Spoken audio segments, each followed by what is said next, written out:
പ്രിയപ്പെട്ടവരെ, എല്ലാവർക്കും നമസ്കാരം. ഇന്ന് ലോക തൊഴിലാളി ദിനാണ് അല്ലേ? മെയ് 1 ലോക തൊഴിലാളി ദിനാണ്. അപ്പൊ ഈ തൊഴിലാളി ദിനത്തില് ഞാൻ ഓർക്കുകയായിരുന്നു, ഞാനൊക്കെ 34 കൊല്ലം ഞാൻ തൊഴിലാളിയായി ഇരുന്ന ആളാണ് കേട്ടോ.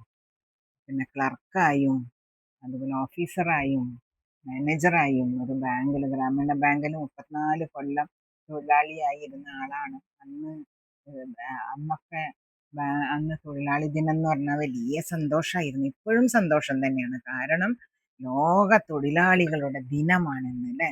കാരണം നമ്മള് ആഘോഷിക്കുന്നത്, ആഘോഷം എന്ന് പറഞ്ഞാൽ ഈ ദിവസം നമുക്ക് അച്ഛൻ ദിനം, അമ്മ ദിനം, പ്രണയ ദിനം എന്നൊക്കെ പറഞ്ഞ ഒരുപാട് ദിനങ്ങൾ ഉണ്ടല്ലേ. പക്ഷെ ഏറ്റവും അർത്ഥവത്തായിട്ടുള്ള ഒരു ദിനമാണ് തൊഴിലാളി ദിനം അല്ലെങ്കിൽ ലോക തൊഴിലാളി ദിനം.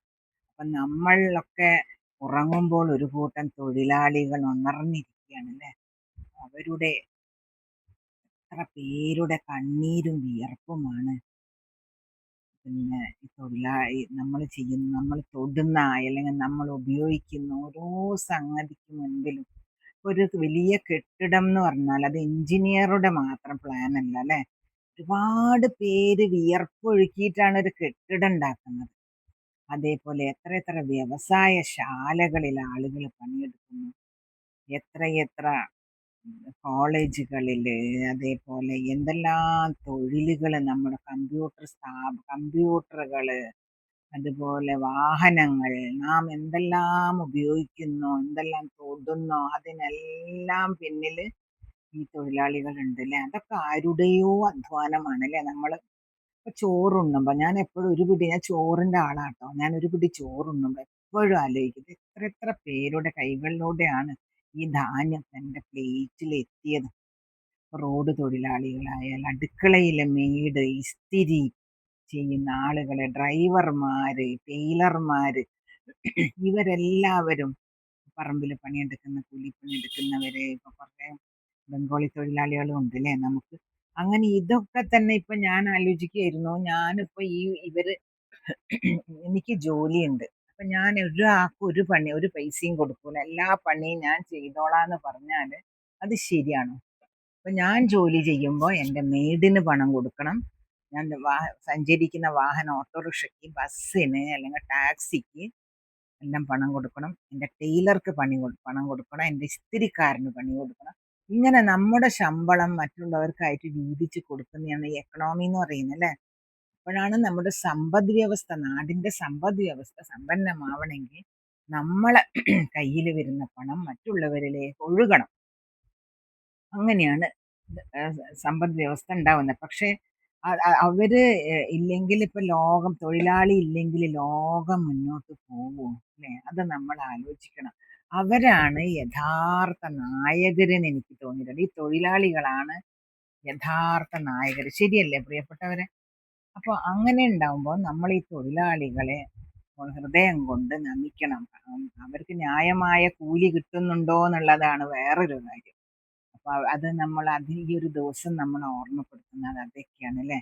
ഈ ഒരു തൊഴിലാളികളുടെ അവരുടെ അധ്വാനം, അതുപോലെ അവരുടെ അവകാശങ്ങൾ സംരക്ഷിക്കേണ്ടത് നമ്മുടെ കൂടി ഉത്തരവാദിത്തമാണ് എന്നുള്ള ഒരു ഓർമ്മപ്പെടുത്തലും കൂടിയാണ് ഇതെന്ന് എനിക്ക് തോന്നിയിട്ടുണ്ട്.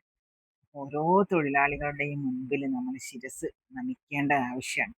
അപ്പൊ ശരിക്കും ഇത് എവിടെയാണ് ഇതിന്റെ വേരുകൾ എവിടെയാന്ന് ആലോചിച്ചിട്ടുണ്ട്. അമേരിക്കയിലാണ്. 19-ാം നൂറ്റാണ്ടിൽ അമേരിക്കയിലാണ് ഈ തൊഴിലാളി ദിനം ആദ്യം മുതലെടുത്തത്. കാരണം അന്ന് ഈ പിന്നെ അന്ന് തൊഴിലാളികളെ 12 മുതൽ 16 മണിക്കൂർ വരെ ജോലി ചെയ്തിരുന്നു. അങ്ങനെ അവര് വൻ പ്രക്ഷോഭം ഉണ്ടാക്കി. അവര് പറഞ്ഞു, ഞങ്ങൾക്ക് 8 മണിക്കൂർ ജോലി, 8 മണിക്കൂർ വിശ്രമം, 8 മണിക്കൂർ സ്വന്തം ജീവിതം, ഇങ്ങനെ ഞങ്ങളുടെ സമയം തിട്ടപ്പെടുത്തണമെന്ന് പറഞ്ഞിട്ട് അവര് വൻ പ്രക്ഷോഭം ഉണ്ടാക്കി. അങ്ങനെ 1886 മെയ് 1 അവിടെ ഹേ മാർക്കറ്റ് അഫെയർ എന്ന് പറയുന്ന ചരിത്ര പ്രധാനമായ സംഭവം ഉണ്ടായത്. അന്ന് അവിടെ ആയിരക്കണക്കിന് തൊഴിലാളികൾ സമരം ചെയ്തു. അന്ന് ബോംബ് പ്രയോഗത്തില്, മെയ് 4 നടന്ന ബോംബ് പ്രയോഗത്തിൽ പോലീസുകാരും ഒരുപാട് തൊഴിലാളികളും മരണപ്പെട്ടു. ഇത് ലോകത്തെ തന്നെ ഞെട്ടിച്ചു കളഞ്ഞ സംഭവമാണ്. അങ്ങനെയാണ് തൊഴിലാളികളുടെ അവകാശങ്ങൾക്ക് വേണ്ടി ഒരു ദിനം വേണം എന്ന് പറഞ്ഞിട്ട് മെയ് 1 പിന്നെ ആദ്യമായിട്ട് അമേരിക്കയിലാണ് ഇത് ആചരിക്കപ്പെട്ടത്. ഇന്ത്യയിൽ എന്നാണ് ഇത് ആചരിക്കപ്പെട്ടതെന്ന് പറഞ്ഞാൽ 1923 പിന്നെ സിംഗാരവേലൻ എന്ന് പറഞ്ഞിട്ടുള്ള ഒരു തമിഴ് തൊഴിലാളിയാണ് ചെന്നൈയിൽ ഉണ്ടായിരുന്ന, അന്നത്തെ മദ്രാസിലുണ്ടായിരുന്ന ഒരു തൊഴിലാളിയാണ് അന്ന് ഈ ഒരു ദിനം നടത്തണമെന്ന് ആഹ്വാനം ചെയ്യുകയും അവിടെ നടത്തുകയും ചെയ്യുന്നത്. അന്നാണ് ഇന്ത്യയിൽ ആദ്യമായി തൊഴിലാളികളുടെ ഐക്യത്തിൻ്റെയും പോരാട്ടത്തിൻ്റെയും പ്രതീകമായി അന്നാണ് ആദ്യമായിട്ട് അവർ ചെങ്കൊടി ഉയർത്തിയത്. തൊഴിലാളികളുടെ ദിനം ചെങ്കൊടി ഉയർത്താൻ ആചരിച്ചത് അല്ലെങ്കിൽ ആഘോഷിച്ചത്. അപ്പൊ നമ്മളൊരു കാര്യം മനസ്സിലാക്കണം പ്രിയപ്പെട്ടവരെ, ഈ തൊഴിലാളി ദിനത്തിൻ്റെയൊക്കെ അവകാശങ്ങൾ എളുപ്പത്തിലൊന്നും കിട്ടിയതല്ല ട്ടോ. അനേകം തൊഴിലാളികളുടെ സഹനവും സമരവുമാണ് ഇതിന്റെ പിന്നിലുള്ളത്. നമ്മളിപ്പോ 8 മണിക്കൂർ ജോലി, നമ്മുടെ ജോലിയുടെ സുരക്ഷ, അവധി, ഇതൊക്കെ തന്നെ കിട്ടാൻ കാരണം ഇതിന്റെയൊക്കെ പിന്നില് ആയിരക്കണക്കിന് തൊഴിലാളികളുടെ ത്യാഗമുണ്ട് എന്ന് പറഞ്ഞു. എല്ലാ തൊഴിലാളികൾക്കും മുൻപിൽ, അവരുടെ അധ്വാനത്തിന് മുൻപിൽ ശിരസ് നമിച്ചുകൊണ്ട് ഞാൻ എൻ്റെ വാക്കുകൾ അവസാനിപ്പിക്കുകയാണ് പ്രിയപ്പെട്ടവരെ. എല്ലാവർക്കും നന്ദി, നമസ്കാരം. ഇനി അടുത്ത വീഡിയോയിൽ കാണാം ട്ടോ.